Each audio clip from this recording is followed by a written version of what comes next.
Pour partager notre expérience, nous allons suivre le plan suivant. Une introduction, quelques généralités, la prise en charge en MPR, qu'on appelle également la prise en charge rééducative, et nous terminons par une conclusion. Pour cela, nous nous sommes assignés des objectifs dans cette présentation. L'objectif général, avant tout, chez ces patients, que ce soit le patient qui a des risques de chute ou bien le patient qui a rechuté, l'objectif général, c'est de récupérer une marche stable et sécurisée. Maintenant, les objectifs spécifiques, c'est d'identifier les facteurs de risque de la chute, prendre en charge le chuteur dans sa globalité, c'est ça la particularité de la médecine physique et réadaptation. Puis, comme tous les présentateurs ont dit, l'essentiel dans ce sujet, c'est la prévention des récidives. En introduction, la chute des personnes âgées est un problème de santé publique, surtout dû à la croissance de ces fréquences. Et ailleurs, effectivement, compte tenu donc, du modèle de leur infrastructure, les personnes âgées sont régulièrement victimes de chutes. Et cette tendance vient dans nos contextes compte tenu de la modification de nos milieux de vie. Donc, quand les personnes âgées chutent, cause beaucoup de complications, beaucoup de dommages. Plus de 40% des personnes de plus de 75 ans tombent chaque année.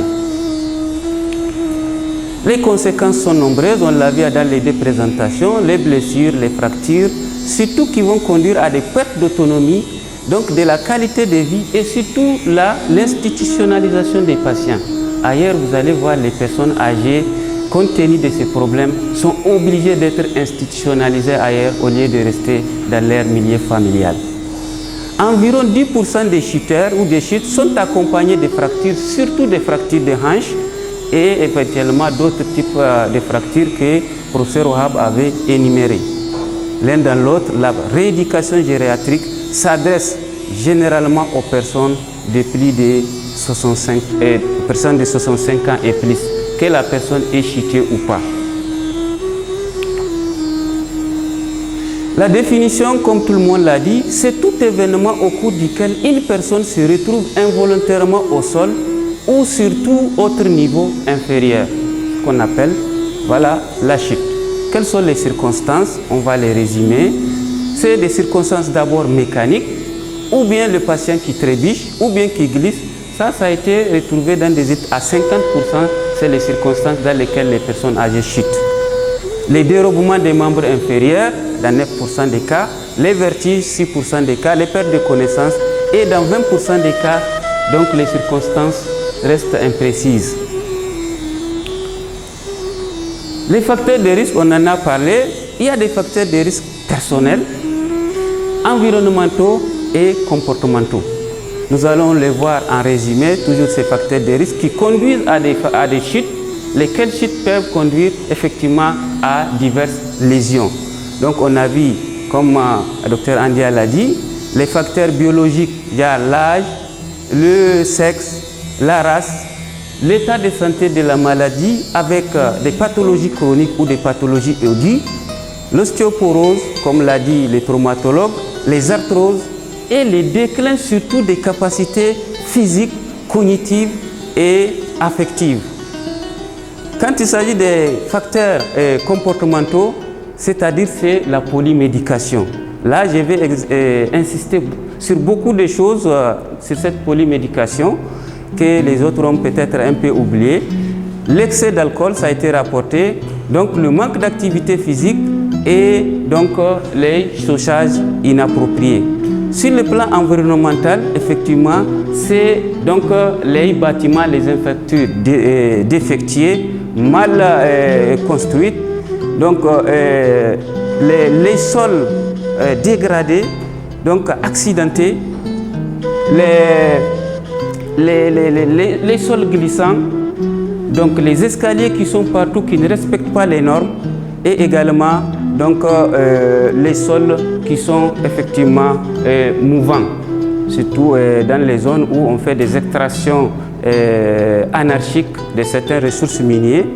Il y a également les facteurs socio-économiques, surtout les faibles revenus, les bas niveaux d'éducation, les maisons inadaptées, donc le manque d'interaction sociale, parce qu'ailleurs vous allez voir les personnes âgées sont généralement isolées et cet isolement les conduit effectivement à des risques énormes. Donc le faible accès aux infrastructures sanitaires et sociales, surtout dans nos contextes. Au niveau des médicaments, nous allons en venir plus loin. Concernant la prise en charge proprement dite, nous en MPR, donc notre approche est surtout holistique. Le patient qui a été chuté et bien qui a chuté nous est adressé de trois manières. Soit la personne est à la maison, il y a des risques de chute où elle a chuté sans problème. La personne vient directement en consultation en médecine physique et réadaptation. Ou bien c'est la personne qui a chuté avec une décompensation des pathologies gériatriques. Il est passé chez le gériatre qui a stabilisé ces compensations. Il l'envoie en médecine physique et réadaptation pour continuité de prise en charge. Ou bien le patient a chuté, passé aux urgences, les traumatologues, les neurochirurgiens, parce qu'il ne faut pas oublier aussi, ça peut avoir des fractures. Donc avec des traumas crâniens, ils sont pris en charge par les neurochirurgiens. L'un dans l'autre, ils vont finir par être adressés dans les services de médecine physique en réadaptation pour hospitalisation ou pour prise en charge ambulatoire. Donc pendant leur arrivée dans notre service, il y a eu d'abord une évaluation médicale. Cette évaluation médicale, c'est la même chose que l'autre démarche dans toute la médecine classique, c'est-à-dire l'identification du patient, le motif d'hospitalisation ou de consultation, l'examen physique, les antécédents, on cherche tout. Jusqu'à ce que les lésions qui ont été causées par la chute, qui ont été traitées ailleurs, comment ça a été traité, les médicaments que le patient prend, etc. etc. Toute cette évaluation est faite dans sa globalité. À ce moment, nous allons faire encore une enquête sociale pour voir ce patient. Est-ce qu'elle vit en famille? Est-ce qu'elle est mariée? Est-ce qu'elle a des enfants? Est-ce qu'elle a la sécurité sociale? Est-ce qu'elle a des soutiens? Etc. sur le plan social. Et également, nous allons faire une évaluation environnementale pour voir effectivement dans quelle région la personne vit. Quel est le type de maison dans laquelle la personne vit. Est-ce que, vu son âge, la maison est adaptée à son état physique et fonctionnel? Donc, pour voir effectivement, pour intégrer tous ces paramètres dans la prise en charge, parce que quand on traite sur le plan médical, on accompagne aussi sur le traitement social et le traitement de ce qu'on appelle l'aménagement environnemental. Toujours dans l'évaluation, nous continuons l'évaluation effectivement par des tests pratiques qui nous permettent de savoir est-ce que ce patient-là, effectivement, qui a déjà chuté ou bien qui n'a jamais chuté, est-ce qu'il a des gros risques de chute? Et parmi ces tests-là, il y en a plusieurs, parmi lesquels nous allons citer quelques-uns. Les Get Up and Go Test, qui consiste à trouver une chaise simple et vous donner au patient, à la personne âgée, qui s'assoit d'abord. Il va se lever, il va marcher, docteur Andy l'a bien détaillé. 3 mètres, elle fait un demi-tour et revient et s'assoit. S'il n'y a aucune anomalie, on lui donne 1. S'il y a des très légères anomalies, on lui donne 2. La conclusion, c'est qu'il y a risque de chute quand la personne a 3 ou plus dans ces tests. L'autre forme modifiée du même test, c'est ce qu'on appelle les Time Up and Go test. C'est la même chose, mais là, c'est le temps qu'on chronomètre. Si la personne arrive à faire ce circuit à moins de 20 secondes, c'est une bonne autonomie. Mais si c'est au-delà de 20 secondes, cette personne est en état de dépendance.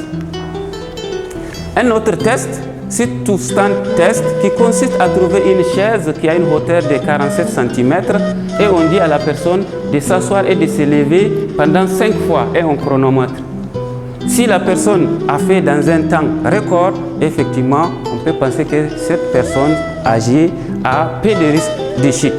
Et ce même test a une autre formule où chaque fois que la personne s'élève, on diminue la hauteur de 5 cm et on va voir la hauteur minimale à laquelle la personne ne peut plus s'élever. Ça, c'est pour effectivement évaluer la force des muscles, parce que ce sont les muscles des quadriceps et les ischio-jambiers qui nous permettent de faire s'asseoir et de s'élever. Donc, ça nous donne une idée de la force motrice, donc indirectement peut-être à d'autres facteurs qu'il faut rechercher plus tard. Il y a une autre évaluation qui a été montrée par Dr Andia, les tests de la station monopodale et unipodale, qu'il faut réaliser sur toutes les personnes âgées qui viennent à votre consultation. Il suffit juste de dire à la personne âgée de s'élever et soulever une jambe et vous comptez pendant 5 secondes. Si la personne fait 5 secondes sans trébucher, il n'y a pas de risque de chute. Mais par contre, si c'est inférieur à 5 secondes, il y a de gros risques de chute parce que la marche est faite d'une succession de positions unipodales. Donc il faut arriver quand même à maintenir 5 secondes. Quand on fait ça, effectivement, en fonction du cas qui est devant nous, il y a des examens effectivement paracliniques qu'il faut faire. Et parmi ces examens paracliniques, il y a des examens biologiques et il y a des examens radiologiques et des imageries en fonction des cas.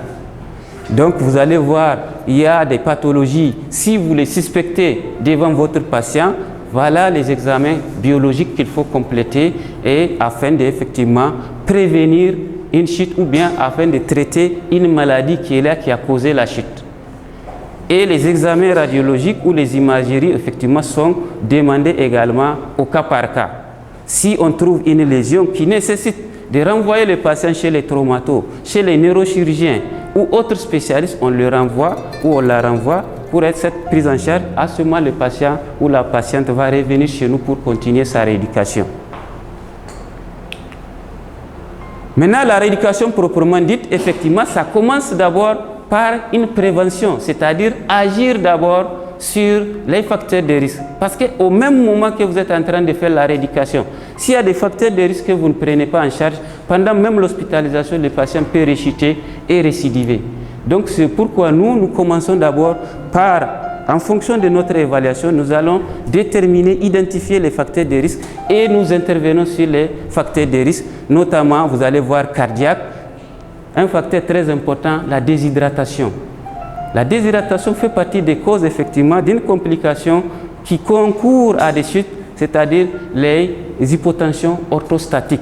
Il y a la déshydratation, il y a effectivement ce qu'il a dit, les antihypertenseurs qui donnent des hypotensions.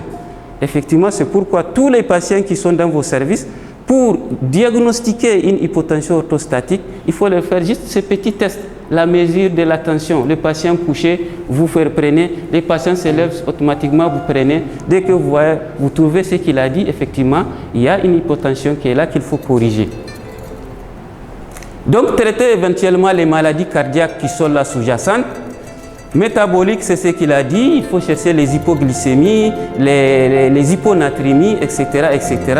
Au niveau musculaire, il faut identifier donc les déficits moteurs, les troubles d'équilibre, les anomalies, les troubles morphostatiques. Il faut les identifier. S'il y a ceux qui sont les troubles morphostatiques qui sont corrigibles en impair, on les corrige. S'il faut nécessiter l'avis des orthopédistes, on fait recours à leurs compétences.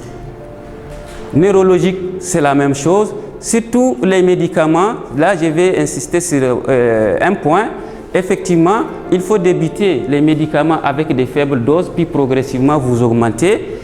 Éliminer tout médicament qui n'est pas indispensable et réviser régulièrement les médicaments que les patients prennent. Là, je vais insister chez les patients, surtout âgés, qui ont déjà des troubles cognitifs. Il faut limiter l'indication ou la prescription des morphiniques. Les morphiniques aggravent les troubles cognitifs chez les patients. Les tramadol aggravent aussi les troubles cognitifs. Les troubles digestifs, nausées, vomissements, tout ça concourt à augmenter les risques de chute chez les patients âgés. Donc c'est pourquoi vous allez voir, il y a beaucoup de patients quand ils viennent en impair, effectivement, on fait une évaluation globale et on essaie de synthétiser tous les médicaments et ne laisser qu'effectivement ceux qui sont utiles pour donc la prise en charge du patient. Parce que souvent, certains spécialistes mettent leurs médicaments, c'est bien, c'est indiqué, mais quand le patient vient chez nous pour la rééducation, ça handicape la rééducation. Un patient chez qui on met du Gardénal, on dit 200 mg chaque matin il prend. Mais il prend son Gardénal, il va dormir, il ne va pas faire la rééducation toute la journée. Donc quand il vient, nous, on élimine tout ça là pour pouvoir continuer. Maintenant, la rééducation proprement dite, qu'est-ce qu'on fait? Voilà les moyens dont nous disposons pour faire la rééducation. D'abord, les moyens médicamentés. C'est de là que je vous dis, parce que la majorité, même les médecins, quand on dit la rééducation impairs, on pense que c'est la kinésithérapie. Ce n'est pas ça n'a rien à voir avec la kinésithérapie. Par contre, la kinésithérapie fait partie des moyens de cette discipline qui intervient sur certains patients, même pas tous les patients de la rééducation. Donc, on commence d'abord par les médicaments. Le patient qui est hospitalisé chez nous, s'il a des douleurs, on identifie le type de douleur et on met les médicaments qui sont adaptés à ce type de douleur. Est-ce que c'est des douleurs nociceptives? Est-ce que c'est des douleurs neuropathiques? Est-ce que c'est des douleurs mixtes? Eh bien, ils ont leur mécanisme. Donc, il faut tenir compte pour faire les médicaments, pour mettre les médicaments. Les antibiotiques, les antihypertenseurs, tout ça, on les met au cas par cas selon les patients qui les nécessitent. À ce moment, les patients, on passe aux soins des plaies et des escarres. Donc, au niveau de ces soins des plaies et des escarres, effectivement, il y a des pansements tout faits qui sont là, qui sont indiqués à chaque type de plaie. Malheureusement, dans nos contextes, ces pansements-là ne sont pas là. Donc, et nous, malheureusement encore, on n'a pas de service d'hospitalisation. C'est pourquoi on ne prend pas les patients qui ont des escarres. Sinon, vous allez voir ailleurs, les escarres sont prises en charge. En tout cas, les patients qui sont hospitalisés uniquement pour des escarres sont pris en charge dans les services de médecine physique et réadaptation, où il y a des protocoles de pansement qui sont bien protocolisés, recommandés. À ce moment, si on a besoin d'une mise à plat, on fait appel soit au chirurgien plasticien ou s'il n'y en a pas, au traumatologue, ou bien des greffes. Maintenant, parmi nos moyens, il y a la verticalisation. Parce que la verticalisation, avant tout, il faut que ce patient-là récupère la position érigée. Et c'est que cette position érigée soit stable et ça nécessite un travail. La rééducation des transferts, effectivement, les patients qui chutent, parfois il est tellement indépendant que même quand il est couché sur le dos, il ne peut pas se retourner sur un côté. Donc il faut apprendre les patients à faire ces transferts-là. Dos sur l'un côté, sur le ventre, passer de la position couchée à la position assise. Tout ça, il faut les apprendre. La rééducation de l'équilibre, des réactions d'adaptation posturale. Effectivement, les patients qu'on arrive à verticaliser, eh bien, il faut qu'on l'apprenne à se tenir debout, stable. Ça, c'est aussi un travail. Et il y en a, quand ils s'élèvent compte tenu de leur hyperimmobilité, de leur chute, donc ils adaptent ce qu'on appelle des troubles de la perception de la verticalité. Donc, c'est des personnes qui rétropulsent ou bien inclinées. Vous avez beau dire, redressez-vous correctement, ils vont toujours, parce que pour eux, ils sont normaux comme ça, ou bien ils sont normaux. Donc, il faut faire cette rééducation pour avoir cette position normale. La rééducation analytique de la marche, effectivement, parce que la marche, il y en a plusieurs manières. Analytique, c'est ce qu'ils ont dit, c'est de faire respecter ce qu'on appelle le cycle de la marche. Le cycle de la marche, il y a d'abord la phase stable, maintenant la phase d'oscillation du pas avant qui va attaquer le sol avec les talons, puis la plie plantigrade, puis la rétropulsion par la pointe du pied, donc du triceps sural, et ainsi de suite.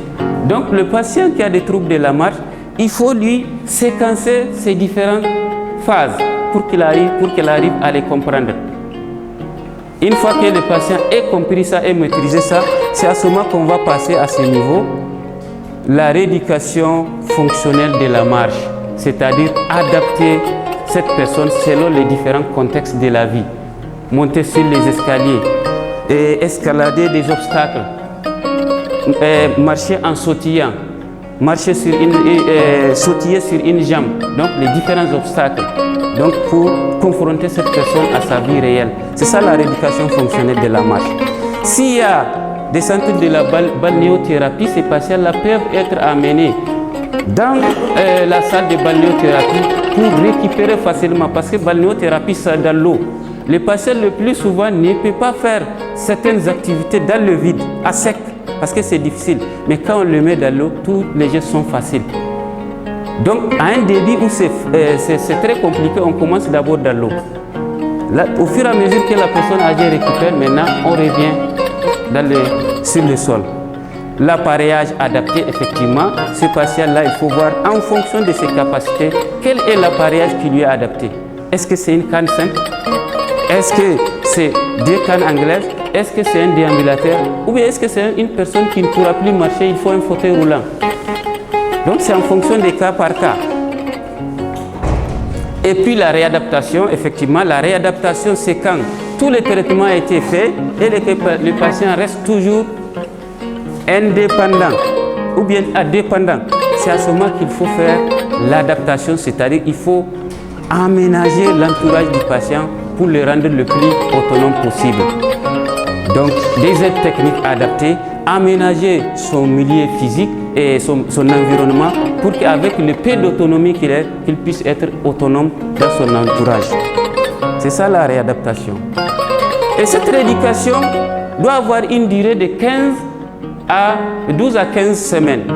Donc ils sont hospitalisés dans les services de médecine physique et réadaptation 3 fois pour le minimum, parce que ça dépend des cas. Ceux qui sont dans les services peuvent avoir des séances tous les jours et plusieurs séances d'ailleurs, parce que c'est des personnes chez qui le médecin peut prescrire des séances où le kinésithérapeute va intervenir sur le patient, l'ergothérapeute va intervenir, le neuropsychologue va intervenir, le psychologue va intervenir. Donc il y a beaucoup de techniciens de la rééducation qui peuvent intervenir sur le même patient. Mais la moyenne c'est 3 fois par semaine avec 1 heure de durée de séance, au cours desquelles on va se focaliser essentiellement sur le travail de la force des membres inférieurs, Dr Andia l'a dit, le travail de la posture des articulations, parce que c'est des gens qui ont des maladies multiples et multiformes qui ont déformé les articulations, et l'axe des membres. Donc pendant cette rééducation, il faut corriger donc, ces désaxations. Il faut travailler également l'équilibre, parce que donc, qui dit marche parle obligatoirement d'équilibre, et cette rééducation-là, pour qu'elle ait plus de fruits, s'il y a plusieurs patients qui se ressemblent, il faut les regrouper et faire ce qu'on appelle la rééducation en équipe. Parce que quelqu'un va voir que je ne peux pas, mais il va voir un autre qui est plus vieux que lui, qui est en train de faire des efforts, donc ça lui donne du courage. Par contre, en hospitalisation, il faut limiter ce qu'on appelle les contentions des personnes âgées, quelle que soit leur agitation. Les contentions sont contre-indiquées. Elles ne sont pas protectrices, elles sont blessantes et sont à la limite dangereuses. Donc, trouver d'autres moyens pour ces personnes, même si elles sont agitées. Il faut donner des vêtements adaptés. Elle l'a dit tout de suite, il faut éviter de donner des vêtements qui descendent, qui peuvent favoriser les risques de chute.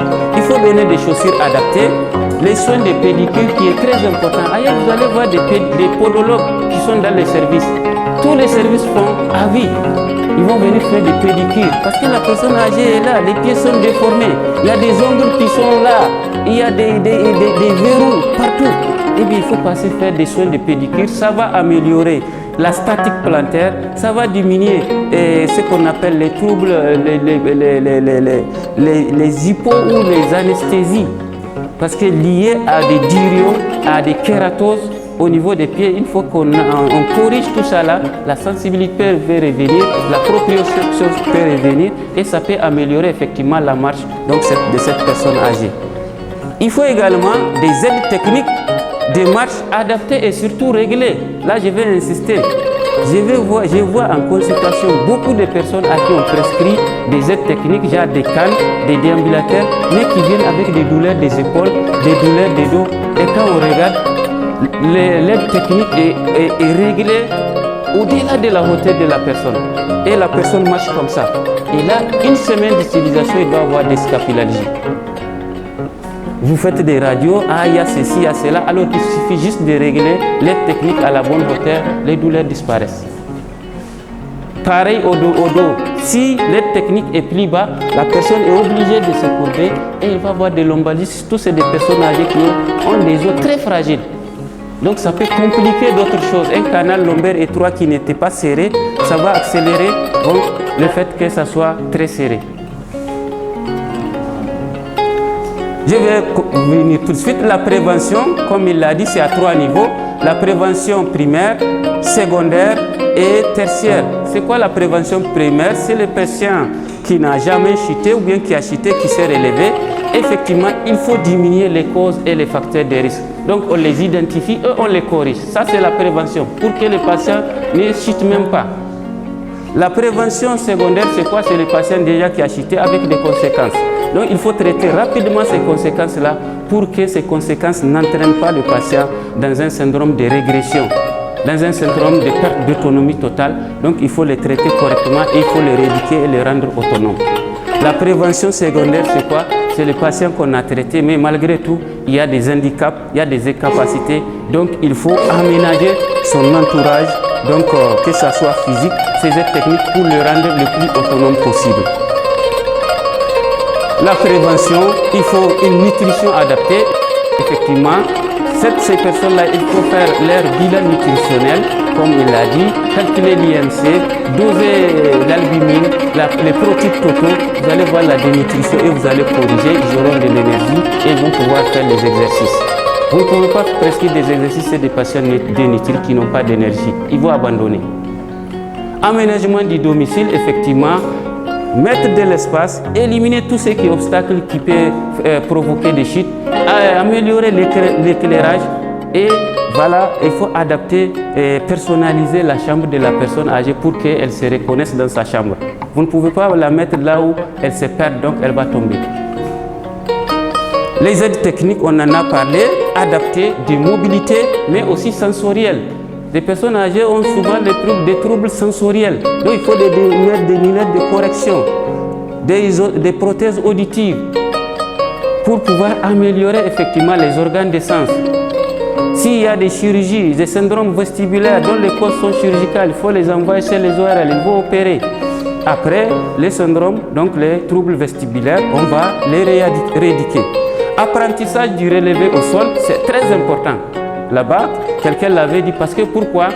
On tend vers une occidentalisation de nos sociétés, où le matin tout le monde sort, on laisse les personnes âgées à la maison. Eh bien, la personne âgée qui tombe, qui ne peut pas se relever, qui a personne à la maison, parfois c'est même pas la chute qui va la tuer, mais le fait qu'elle soit restée là-bas, quelqu'un l'a dit, elle va développer une hypothermie.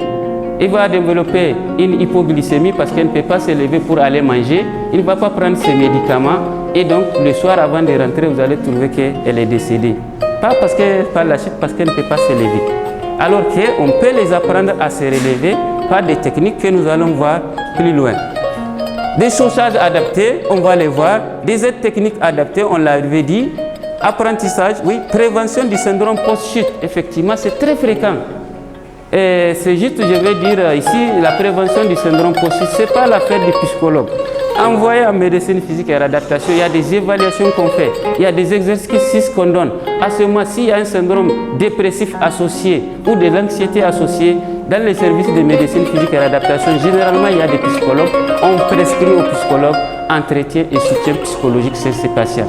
Mais le psychologue a beau dire au patient, non, tu ne vas pas tomber, il faut se lever, il ne va jamais se lever. Donc voilà.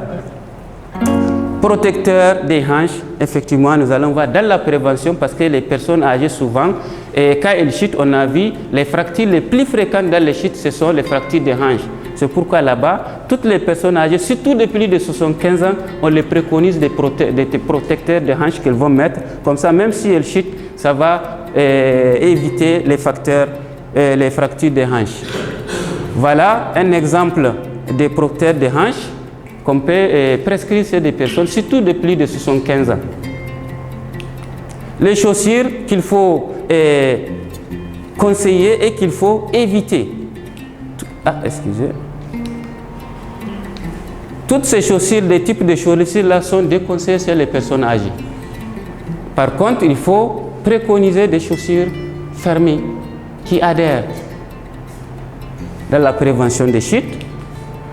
Les techniques de relevé au sol, toute personne âgée qui a risque, il faut l'apprendre cette technique. Quand la personne chute sur le ventre, il faut l'apprendre à se tourner sur le dos d'abord. Et si elle tombe sur le dos, ça c'est facile. Elle va juste suivre le chemin. On l'apprend à se tourner sur le ventre, puis plier une jambe, l'autre étendue, puis faire la position à 4 pattes. Puis s'il y a un soutien après, il essaie de s'adosser, s'appuyer et finalement la position accroupie et il va s'élever. Et toute personne âgée doit apprendre ces techniques-là. Éviter les syndromes post-chute parce qu'un tiers des chuteurs ont une diminution ou un arrêt de l'activité. Ça, c'est le syndrome post-chute. Dès que la personne chute, elle évite de faire toute forme d'activité, toute forme de mouvement, donc qui vont les amener effectivement à la perte d'autonomie, donc perte d'initiative, donc qui va les conduire à la gravatisation. Et voilà un cercle, la chute qui va donner perte de confiance, perte d'estime de soi, perte d'activité, perte de mobilité, augmentation de la dépendance qui va accroître encore les chutes. En conclusion, les chutes sont un problème de santé publique fréquent chez les personnes âgées. Plus de 90% des accidents chez les personnes de plus de ça veut dire les chutes, c'est les personnes de plus de 75 ans. On dénombre qu'il y a une multitude de facteurs de risque qu'il faut identifier et prendre en charge, que ce soit pendant la prise en charge, que ce soit après la prise en charge pour ne pas rechuter. On a vu qu'il y a des conséquences graves qui conduisent, si on ne fait rien, à une perte d'autonomie, donc qui peuvent accélérer le décès du patient. La prise en charge est pluridisciplinaire. Voilà, je vous remercie de votre attention. La personne âgée qui est très bien prise en charge, il peut aller même faire CG avec les enfants.